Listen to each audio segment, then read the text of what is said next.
Dr. Kellie Jackson is the author of We Refuse, A Forceful History of Black Resistance from Seal Press, and the award-winning book Force and Freedom, Black Abolitionists and the Politics of Violence. Her essays have been published in the New York Times, Washington Post, The Atlantic, The Nation, The Boston Globe, CNN, and a host of other outlets. She's also been featured in numerous documentaries for Netflix, PBS, MSNBC, CNN, and Apple TV. She's also been interviewed on Good Morning America, CBS, another long list, CBS Mornings, MSNBC, and countless podcasts. She co-hosts her own podcast, This Day in Political Esoteric History, with Jody, Avirgan, and Nicole. She's the executive producer and host of the award-winning You Can Get a Podcast, The Study of the Queen of Talk, formerly known as Oprah Damix. Did I say that right? Okay. With co-host Lee Wright Rigo. Carter Jackson served as a historian in residence for the Museum of African American History in Boston and is commissioner for the Massachusetts Historical Commission. She lives in the suburbs of Boston with her husband and 3 children. Please join me in welcoming Dr. Carter Jackson. Thank you.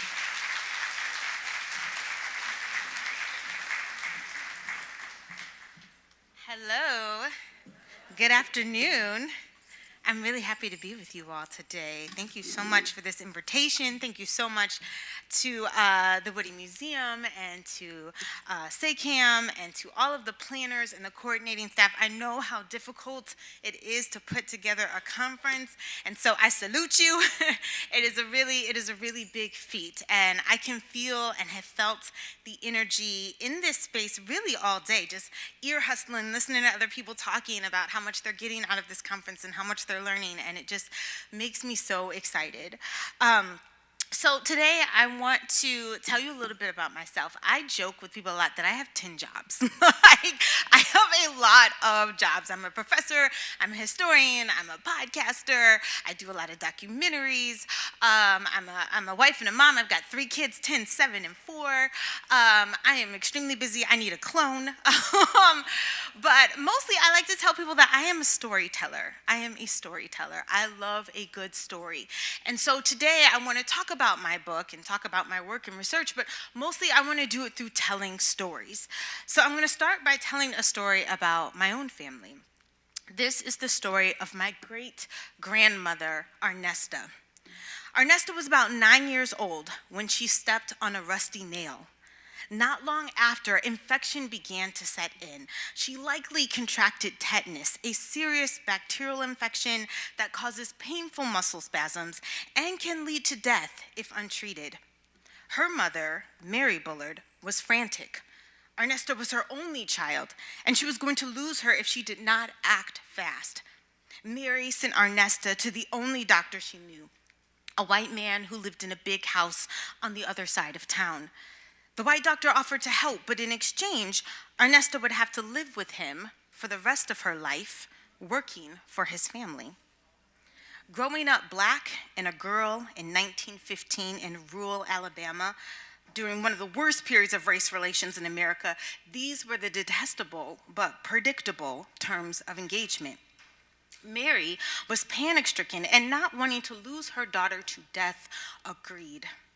Thankfully, Arnesta's grandmother, a former slave, whose name I actually did not know until last night when it came to my mother, who's sitting in the front row, and said, Mary's mother's name was Martha. And I was like, oh, perfect, I'll include it in the talk tomorrow. So Martha, who was formerly enslaved, refused the doctor's proposal. She picked up her ailing granddaughter and took her home, and there she administered every natural remedy at her disposal. Arnesta survived, but for the rest of her life, she walked with a limp. Whatever space she entered, whatever path she took, she was marked by a violent racial imprint. My mother told me this story as a child to explain my great-grandmother's limp. It was not until I was an adult that I realized how the rusty nail was not the root of her trauma. This story has always gripped me for a couple of reasons. First, Arnesta was a child, her mother's only child. How could a doctor refuse a dying child medical care when it was in his ability to heal her? He had abandoned his oath, first, do no harm. Second, nearly 50 years out from slavery, white folks still felt entitled to black labor and life in perpetuity. Clearly, everything was transactional to this white doctor.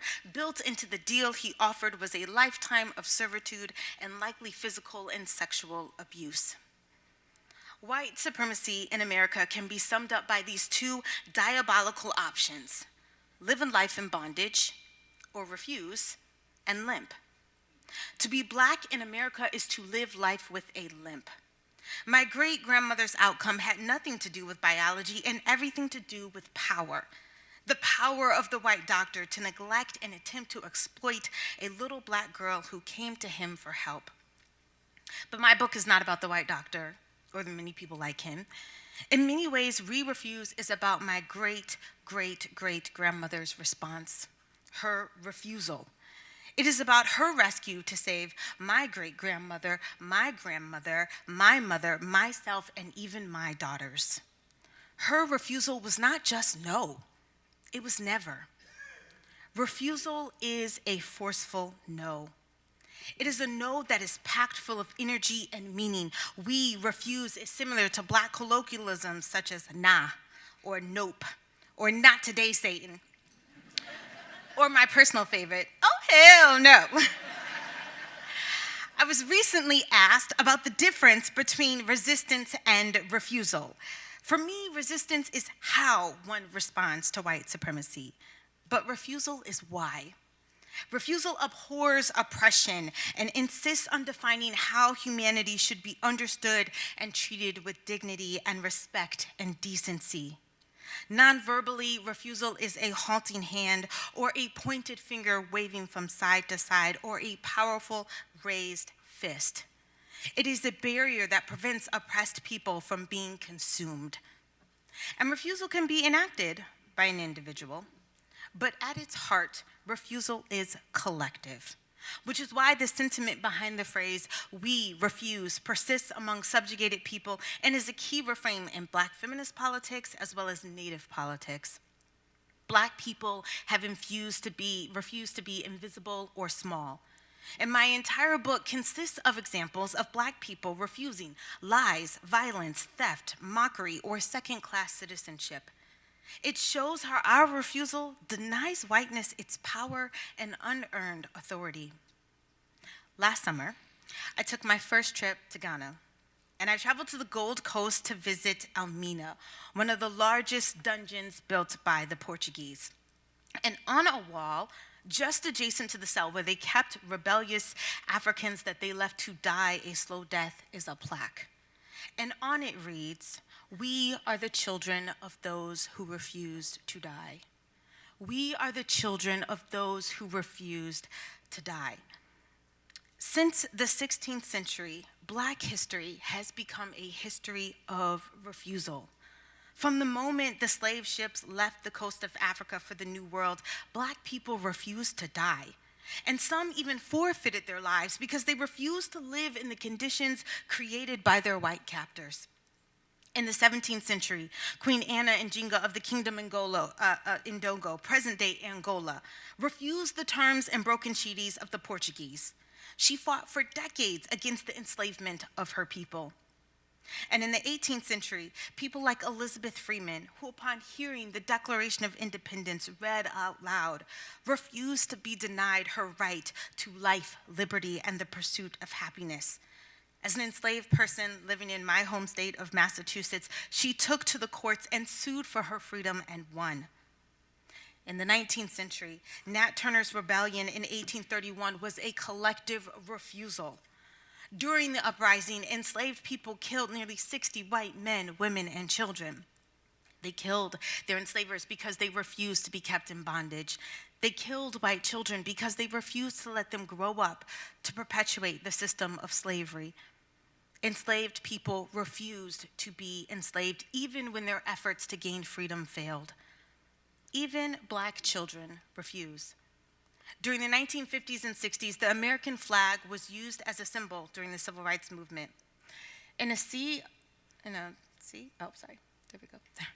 In a sea of Confederate flags throughout the South, the American flag reminded America that Black people were Americans. Here, 5-year-old Anthony was protesting alongside his mother for her right to vote in Mississippi. Turned away from seeing the governor, an officer attempted to snatch Anthony's flag from his hand. His mother called to him, "Anthony, don't let that man take your flag. Anthony, don't let that man take your flag." These are the stories of Black women and men and children who refused white supremacy. So We Refuse offers a fundamental shift in how we understand and talk about Black people's responses to oppression. Often, when Black people are up against white violence, society presents them with two options. Are you going to be violent, or are you going to be nonviolent? I studied this a lot in my book, In Force and Freedom. I look at Black abolitionists who believe slavery would only be abolished with force.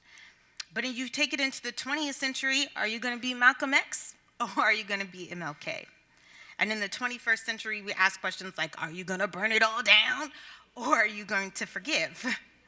Violence or nonviolence, these are the choices.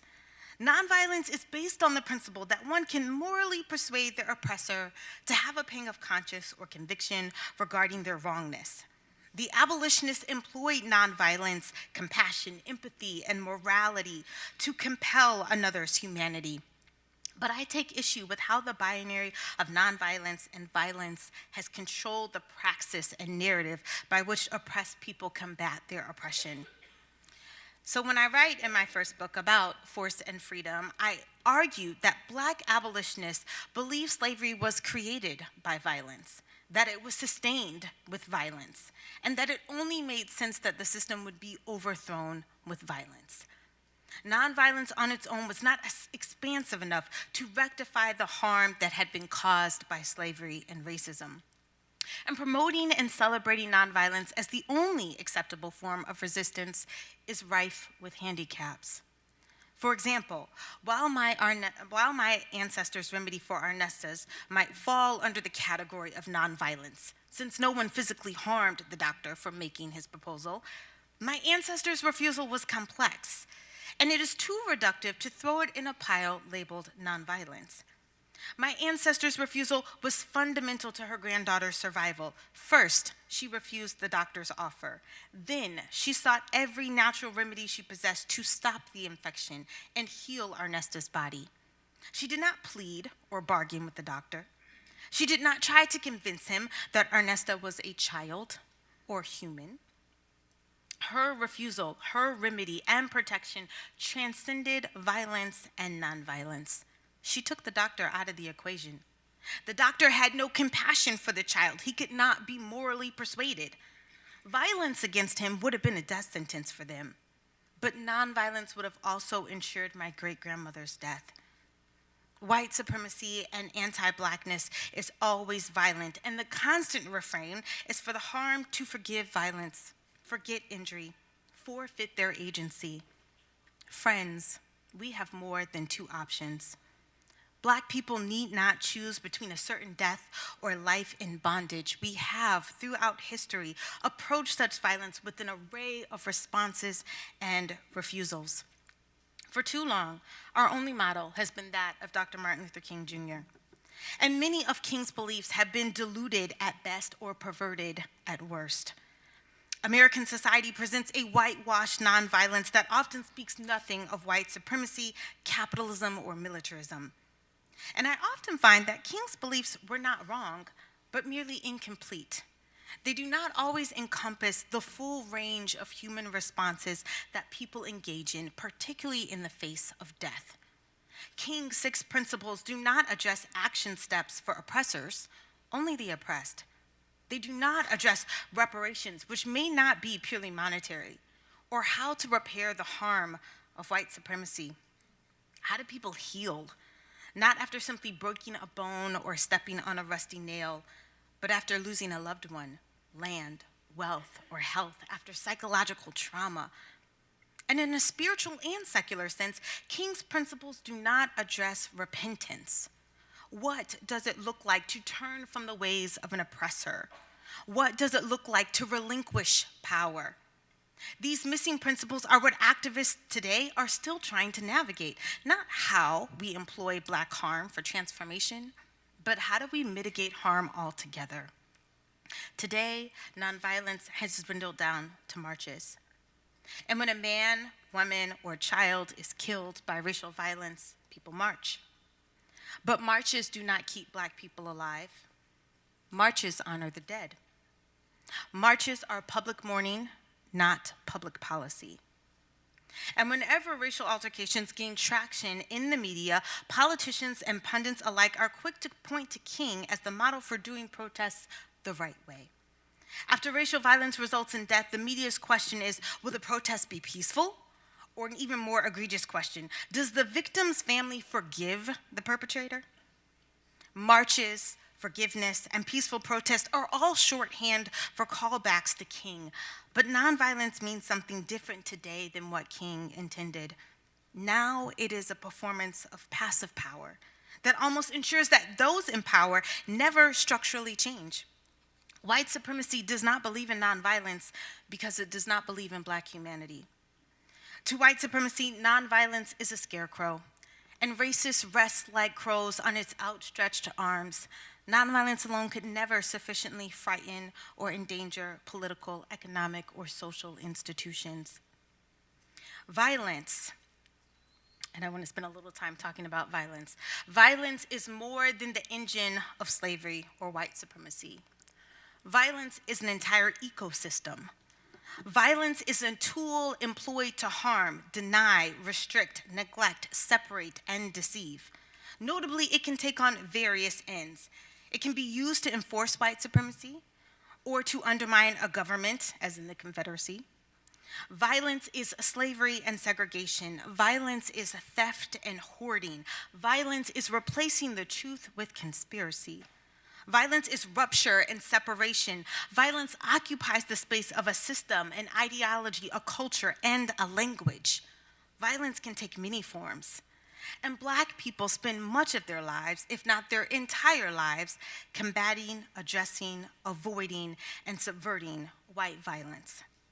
And it is impossible to write a book that offers a critical analysis on violence and does not interrogate white supremacy as the lead perpetrator.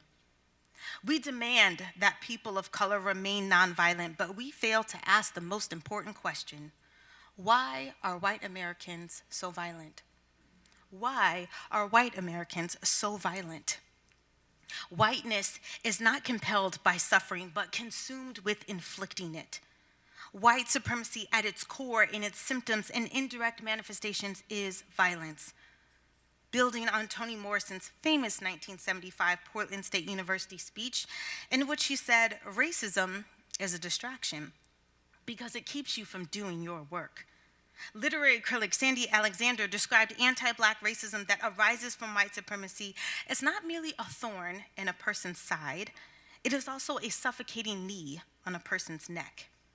And during the summer of 2020, she argued that racism was so distracting, it deprioritized a whole global pandemic. She contended that racism has been so flagrantly murderous that it has absolutely no qualms about being caught on camera. In fact, it will pose for it. And I put this picture up here for a number of reasons. One, and I'm going to skip to a Black slide because a couple times I've talked about lynching, and I've never liked the fact that people have left images of dead bodies up on the slides. When a guy was giving a lecture, he left a picture up there for like 20 minutes, and I was like, next slide, next slide. But these pictures of lynchings, when they started doing research on them, they started finding these pictures in the most curious of places. They found them in people's family photo albums. It would be baby's first christening, baby's first baptism, baby's first lynching. These were postcards that were sent all throughout the country as a braggadocious way of pointing out what a community did last night. So I think it's important to really talk about that and to give space not to linger on these dead bodies and the lives that were stolen from them. So We Refuse focuses on Black response to white supremacy. And it reframes the conversation away from the rightness or wrongness of nonviolence and violence, and instead focuses on what works. We Refuse examines 5 ways that Black women have successfully engaged beyond nonviolence. And I do this in a number of ways. I look at revolution and protection and force and flight and joy. These are each different chapters of the book. And I readily admit that these broad categories are not exhaustive, but in We Refuse, I really hope to uncover them as a set of possibilities among many. For me, revolution is about forfeiture and a new beginning. It is about replacing broken systems with just ones, as we saw in the Haitian Revolution. And protection is best understood through the efforts of the abolitionist movement on the Underground Railroad. Black people protected family and friends and fugitives from the violence of slavery and the snare of slave catchers. Force looks at how Black people employed their Second Amendment rights to protect themselves from the violence of the Klan. And flight looks at how Black people who left, maybe temporarily or maybe forever, but always in search of belonging. And lastly, I study the potency of joy. I contend that the opposite of violence is not nonviolence. In America, the opposite of violence is the fullness of Black humanity bound together with joy. I chose these 5 categories because Black response, because throughout my life, I have researched, witnessed, or experienced the utility of them all. Their impacts can blend into one another. Sometimes revolutions involve force. Sometimes flight is motivated by protection. Sometimes flight is force and joy.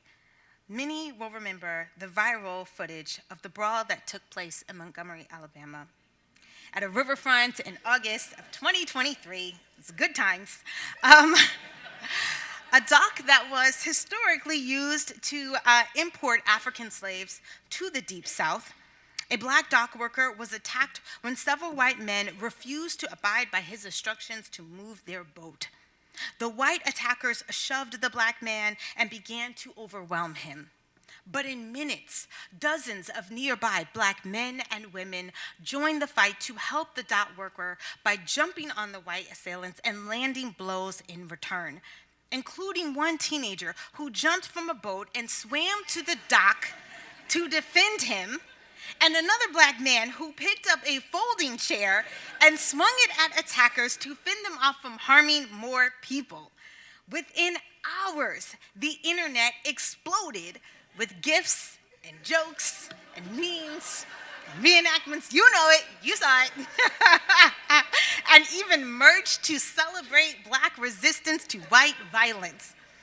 One white man was dragged to the point where his Crocs became socks. My personal favorites were Fade in the Water, referring to the 16-year-old as Malcolm Phelps and Aquaman, and a quote by Shirley Chisholm that said, "If they don't give you a seat at the table, bring a folding chair." Collectively, both in person and virtually, Black people were refusing the violent treatment of white voters. Black people rejected ill treatment. They protected each other. They used force to stop their attackers. They ran toward trouble. They celebrated, laughed, and memorialized Black refusal with relentless joy and mockery. Poking fun at whiteness robs it of its legitimacy. Humor undoes the authority of white supremacy. It reveals its irrationality.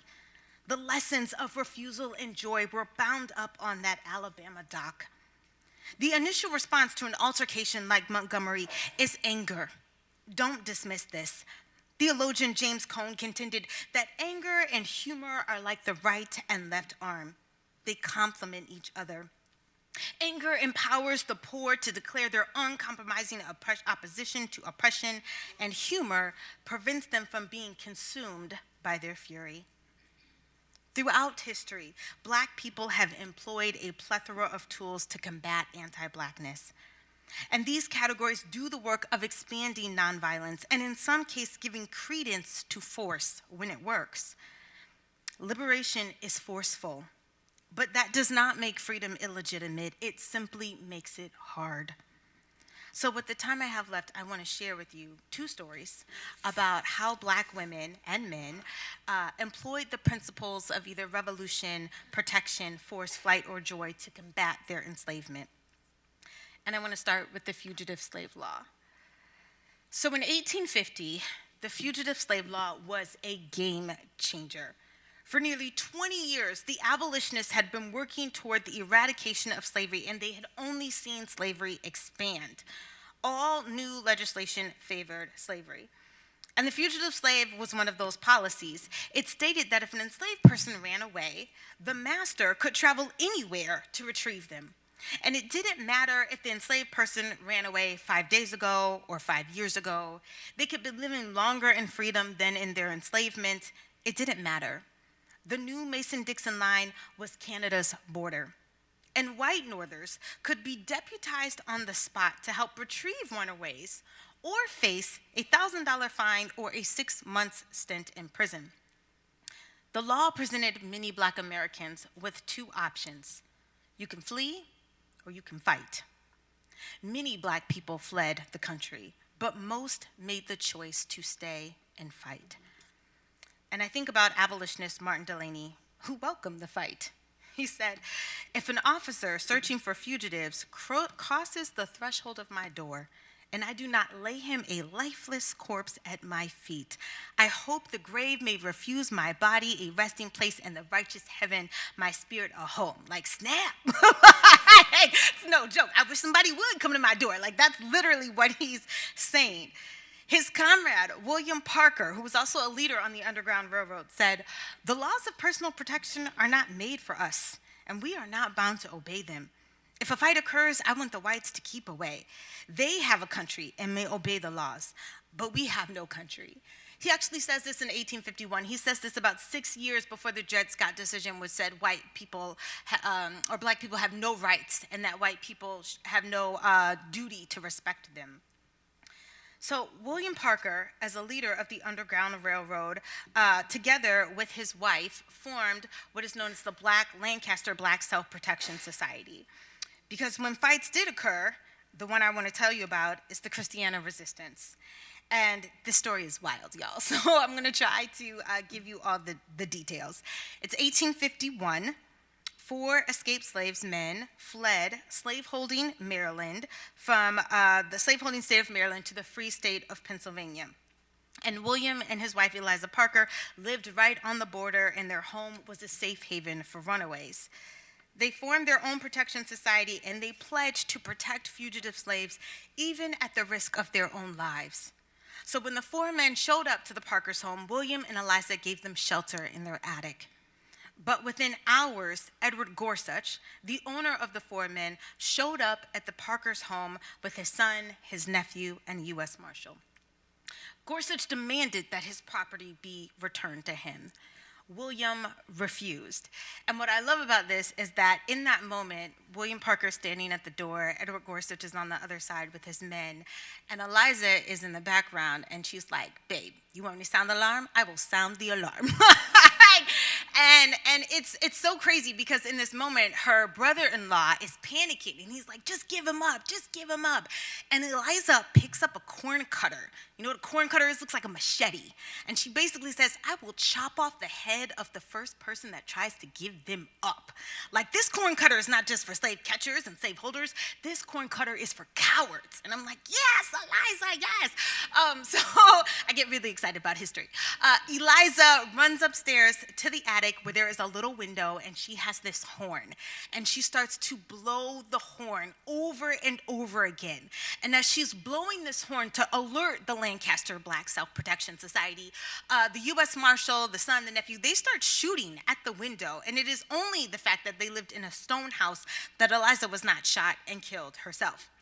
But as she continues to blow this horn, within minutes, over 80 men and women, Black and white, and some Quakers, y'all, showed up to the Parker home with rifles, pistols, and farm equipment. They outnumbered the U.S. Marshal, and here he is taking off. You see that white man over there running away? That's the U.S. Marshal. But William recalls that Gorsuch stood his ground.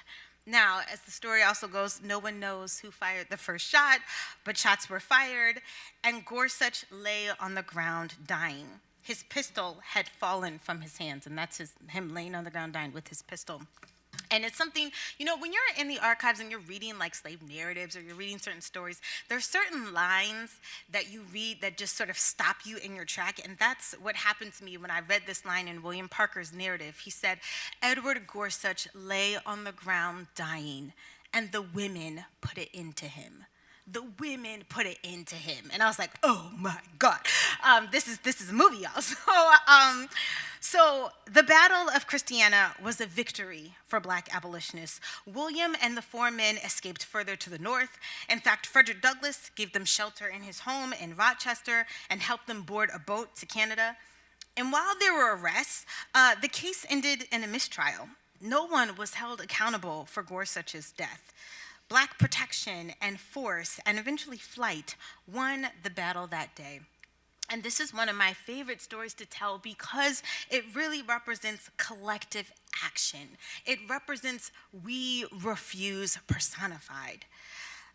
So this leads me to joy, and joy leads me to my second story.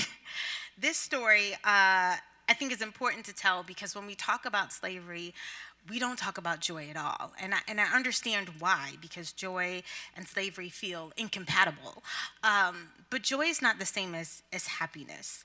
I think that while whiteness cannot be separated from violence, Blackness can be separated from oppression. The deep well of humanity that Black people must draw upon is not pure optimism. Joy is rooted in radical love and hope and the complete confidence in the capacity of Black people. It is the ultimate expression of humanity. Joy is a haven, and there are ways in which enslaved people carved out maroon societies for themselves to experience a joy that cannot be stolen. And some of the most potent examples of joy and refusal have come from slavery. So this is my second story, and this is the story of Nancy Williams. Nancy Williams was a young adult when freedom finally came for her at the end of the Civil War. But while she was enslaved as a teenager, she would slip away from her Virginia plantation in the middle of the night and travel a few miles into the woods, away from prying eyes. There, in the heart of the forest, she gathered with other enslaved people to drink and dance the night away. In African American vernacular, Nancy recalled, "Them dances was something." These dances were also illicit and illegal during slavery. No enslaved person could be off the plantation without permission, and of course, permission to party would have never been granted. Thus, enslaved people had to carefully plan their soirees and hold them deep in the middle of the woods in the middle of the night. Some enslaved people brought musical instruments such as banjos, fiddles, and tambourines, and undoubtedly there were makeshift drums, and just like that, it was a party. Men and women strutted and whooped and hollered with laughter, and Nancy could dance. She showed off her skills by balancing a glass of water on her head and dancing without spilling a drop. 3 boys bet on her. She reminisced fondly with humor. Out there in the middle of the flow, just dancing, me and Jenny and the devil. Nancy had gone through great lengths to prepare her outfit for the evening. She had dyed her dress yellow and added ruffles. She even made matching yellow shoes. They were ill-fitted and hurt her feet, but Nancy did not care. She was beautiful and adorned by her own handiwork. Even with painful shoes, Nancy admitted, "That didn't stop me from dancing." The joy of dancing and being cute superseded her desire to be comfortable or even practical.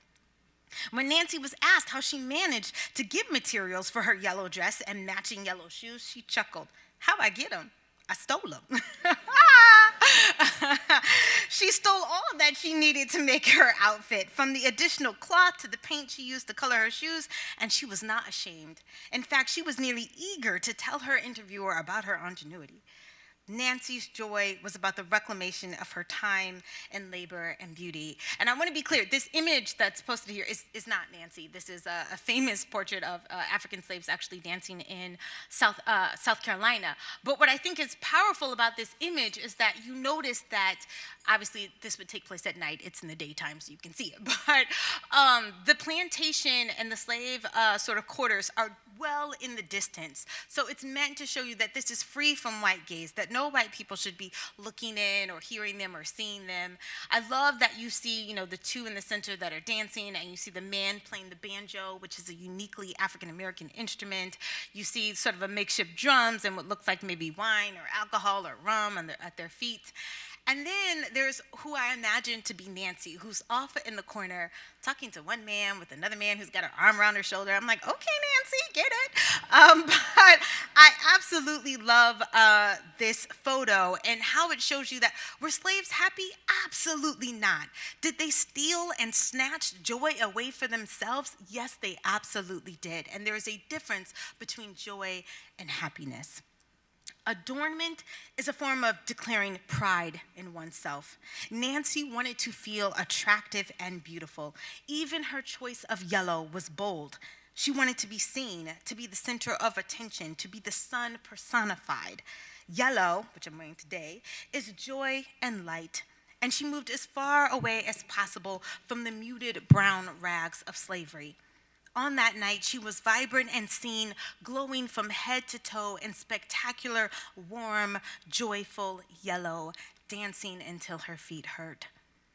There is much to love about this story. Nancy had moments during enslavement that she carved out for herself, for her own enjoyment. She knew that if she was caught, the consequences could be dire for all involved, yet she did not care. She prioritized her own joy, even if only for a few hours. Each enslaved person who showed up to that gathering spot engaged in a physical and emotional form of resistance to their enslavement. Historian Stephanie Camp argues that enslaved partygoers had a common commitment to delight in their bodies, to display their physical skill, to master their bodies through competition with others, and to express their creativity. They literally pushed past the boundaries of their plantation and their master's will to steal pleasure and even independence for themselves. As an elderly Christian woman, Nancy shied away from approving of her past actions. But it was impossible for her not to look back at her moment of rebellion with a feeling of victory. She was not free, but she did not get caught. Enslavement meant constant surveillance in addition to violence, hard labor, sexual assault, and the severance of Black families. Slaveholders were bent on watching nearly every interaction among enslaved peoples. Even dances or parties hosted by slaveholders were attempts at controlling Black pleasure. The white gaze made sure no one drank too much or partied too hard or stayed too long. Everything down to attendance was ordered, but enslaved people pushed back on their confinement and against the will of their slaveholder. During these secret dance parties, there was joyous rebellion free from prying eyes. Professor Tara Bynum discusses how scholars and the general public don't talk enough about what feels good to Black people when there is no white gaze. Because of white supremacy, we can refuse to be watched or even inclusive of others. And this is a total tangent, but I just think it's appropriate. I had a brunch with 9 of my besties, Black women besties, about a couple weeks ago, and we wanted to take a picture. And so we were in this restaurant that had like a stairwell, and we were standing in the stairwell to take a picture. And there was a photographer there, he took our picture, and this white woman walks by, and she goes, "Oh, can I take your picture?" And we said, "No."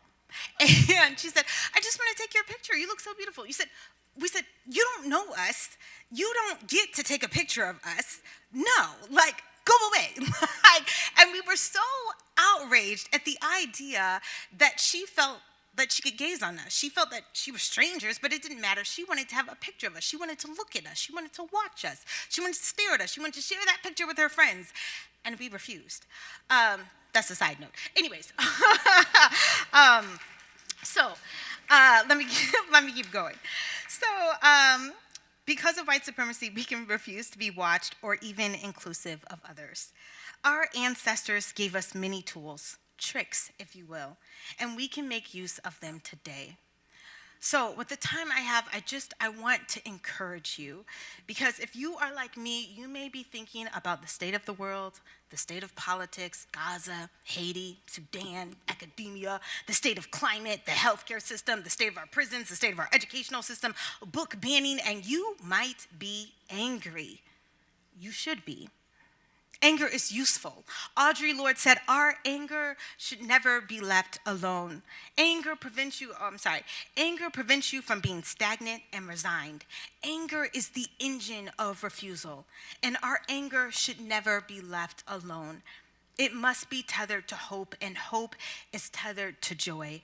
And hope and joy stem from a place of purpose and promise. Wendell Urban Berry is a writer and a farmer and environmentalist activist, and he argues that when it comes to fixing societal problems, people often want a solution as large scale as the problem. But rarely can any major problem be solved in this way. Instead, he suggested what is needed is countless small solutions that can chip away at the core issues. But small interpersonal solutions do not satisfy Americans' need for drama. And at a surface level, refusal and joy does not feel adequate. At best, it can feel dismissive. At worst, it can feel like salt in a wound. But refusal is not a simple declaration.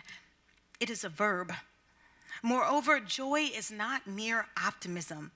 It is the conviction that nothing big or small can be tackled without first believing it is possible.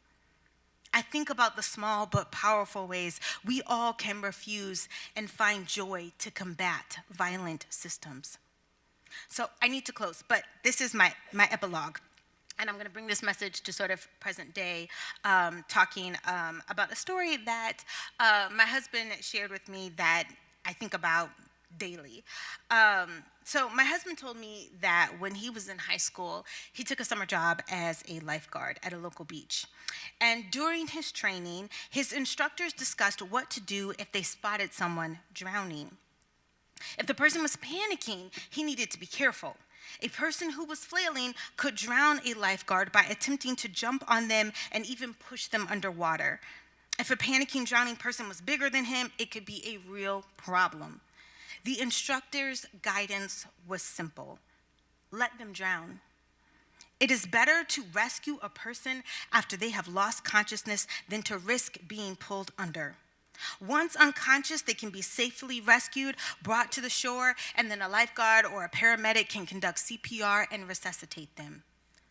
Let them drown.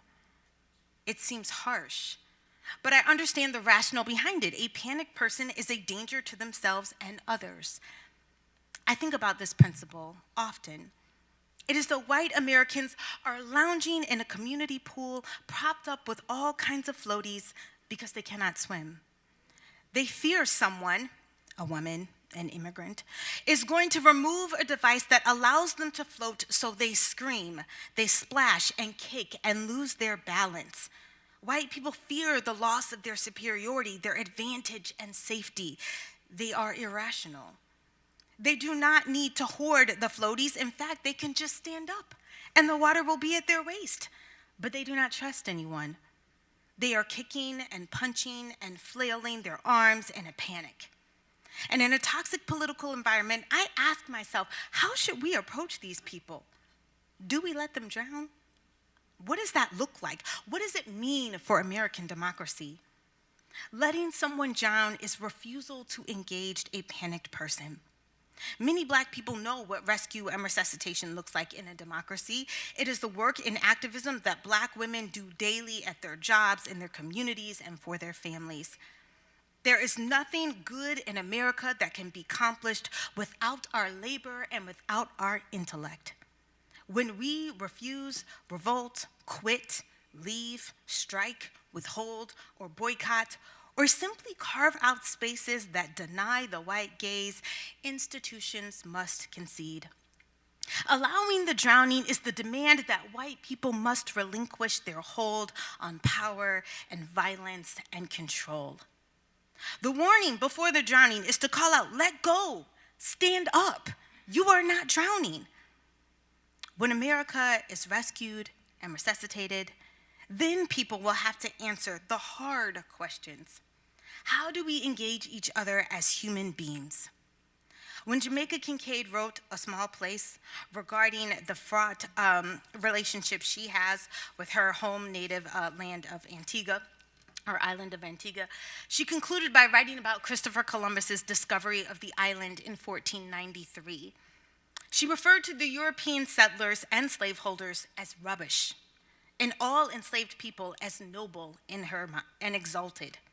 In her mind, there was nothing to contest. Men and women who engaged in the practice of slavery were trash, and people who were enslaved were honorable and even morally superior. But when slavery collapsed, everyone had to reckon with their own humanity and the humanity of others.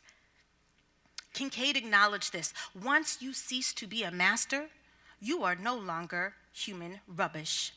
You are just a human being, and all that adds up to.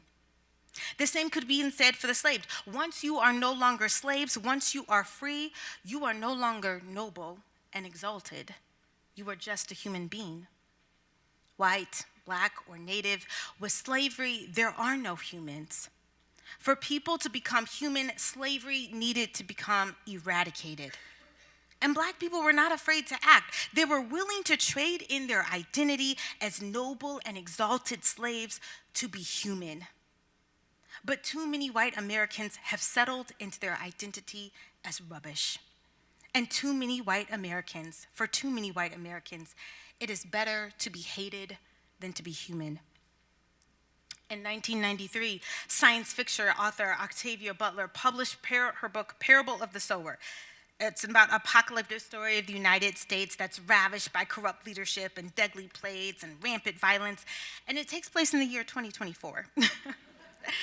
And she wrote in her book, drowning people sometimes die fighting their rescuers. Drowning people sometimes die fighting their rescuers. Black Americans and other people of color cannot risk their lives saving someone who is unwilling to recognize the harm their panic is causing. The wise lifeguard will watch and wait. And it can be agonizing, but it is not careless. The refusal is not so much a no as it is a not now. When the hysterical swimmer grows tired and weary and weak and is just on the brink of unconsciousness, then and only then will the lifeguard rescue them from the water.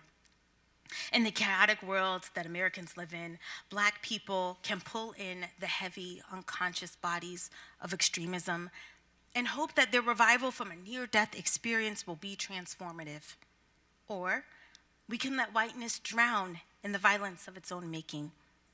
But when we refuse, it is in our power to determine how we can best preserve our lives and the lives of others.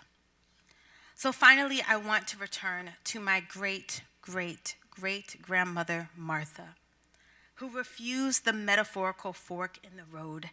She stomped out a new trail for Arnesta. She rejected dehumanization. Arnesta limped, but the limp was not the totality of her life. She lived, she loved, she laughed. She poured into the lives of others and the life of my mother, who is pictured here as a child. So I believe, and this quote was mentioned before, but it bears saying again, Toni Morrison gave us all clear instructions. There is no time for despair, no place for self-pity, no need for silence, no room for fear. We speak, we write, we do language. That is how civilizations heal. Throughout history, we, like my ancestor, have chosen life with a limp over the social death of white supremacy. And if I could add to Morrison's brilliant words, I would also say, we revolt, we protect, we fight, we leave, we sing, we laugh, we liberate, we refuse. Thank you.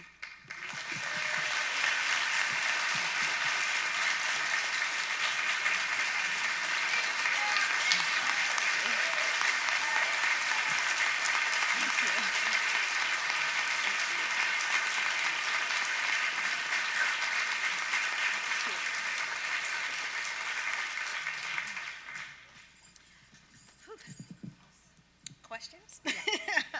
Thank you, Dr. Carter-Jackson, for that amazing presentation. So I will start off Q&A with a question and then open it to the audience. Okay. And so I was really struck in your presentation with the 5 concepts of your book, and in particular, the ideas of revolution and joy. And so my question is, in this political moment, how do you think that we can engage in useful revolution and utilize joy? Yeah, that's a really good question. And actually, it's one that I grapple with all the time. And I make very clear in the book that I don't have a 5-step plan, right? I don't have we will solve racism by 2036 with following these 3 steps. Like, I don't have that formula. There's a reason that we have been working at this and grappling with this and struggling with this for a really long time. And I think it's because it is so incredibly difficult to create successful revolutions. And not just to overthrow a system, as in the Haitian Revolution did with slavery, but what happens after you overthrow slavery? How do you sustain freedom? How do you sustain liberation? That's the hardest work. That's what Haiti's still struggling with today, how to sustain its liberation. So I don't have easy answers, but I know that binaries have not served us very well. If there's anything that my students, Gen Z, has taught me, is that binaries don't serve us well. It's good, it's bad, it's right, it's wrong, it's violent, it's nonviolent. And so coming up with these categories of revolution and force and flight and joy was a way of me trying to expand our toolkit and trying to say, what has not worked? Maybe we should stop that. And what has worked? Maybe we should pursue that. And so it's about halting the things that are not effective.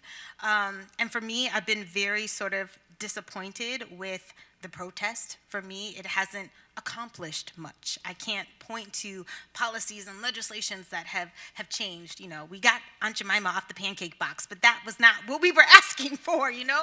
And so I'm thinking a lot about what works.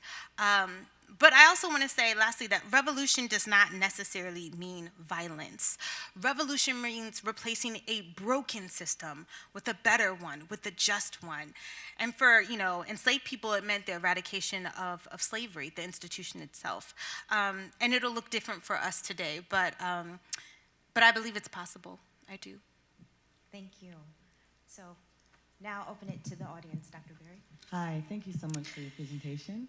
Thank you. We both teach for the Gilder Lehrman, teaching K-12 educators. Yeah. And I wanted to know if you could share a little bit about your classes that you teach for them. These are online classes. I know I've been doing it since 2019. Yeah. It's a solution. We talked about this morning about, what can we do and how do we do history, how do we act through this. I wanted to know if you could say a little bit about what you teach for the educators, because part of this is educating the educators so that you can educate others, right? Yes. And my other part of the question is, after you say something about those teaching experiences, what has the response been to this work? Because I know you've spoken publicly about it. Thank you so much for that. And you talked about this morning, we can all sort of impact our classroom, but when we have a classroom with educators, when we have a classroom with teachers, our reach is exponential. We can impact so much more. And so I've been doing GLI, or the Gilder Lehrman, I think since 2020, and I teach Black women's history, and it has been so wonderful and so enjoyable, and I usually get tired because it's like a 90-minute class, and I get peppered with questions, but by the end of it, I'm like on a high. I'm like, okay, let's go. Like, it feels really good to just be in community with others and to give educators tools. And so for a lot of them, they're maybe teaching Black women's history for the first time, and they don't know what text to use, and they want to know what's a good book, what will resonate with students. I always recommend Harriet Jacobs' Incidents in the Life of a Slave Girl. It's the first narrative written by an enslaved woman, and it just packs a punch, and it is so powerful. I give them a lot of primary sources because a lot of teachers are teaching in spaces where books are being banned, or certain materials, like, if you were to use a newspaper article or a textbook, those are being banned. But primary sources, you kind of can't argue with the primary source, you know, like when we ask, like, what's the cause of the Civil War? Okay, well, let's read the secession documents. South Carolina says slavery. Texas says slavery. Like, and it's in the secession document. So when students see those primary sources, they have to really be critical thinkers about what they think is the cause and consequence of these institutions. And I've had a really, really good response. Like, a lot of the teachers are eager to find new resources. And sometimes I'm like, oh, that's a really good question. I don't know the answer to that. Class, let's, workshop this together. But I want to give them lots of different texts to pull from. I want to introduce them to two things. This is what I always say in my classroom. I want to give you something new, something you've never heard of before, and be like, that's different. I had no idea. Or I want to tell you something new about someone you think you know. So we will read about Rosa Parks, but not in the way we think of the Montgomery bus boycott. We might read about her as a civil rights worker working sexual assault cases in the South. We might read about the other women that participated in the Montgomery bus boycott, and how can we expand Rosa Parks and take Rosa Parks all the way to the end. She's protesting South African apartheid. She's actually protesting the war in Iraq up until this woman dies. Rosa Parks is doing the work. So how can I teach you something you think you know and expand it? And I've had really good results. Thank you. And we have to keep on schedule. Please don't throw anything at me. I know we could go on for hours asking Dr. Carter Jackson questions, but please join me again in just thanking her for presenting. Thank you. Thank you.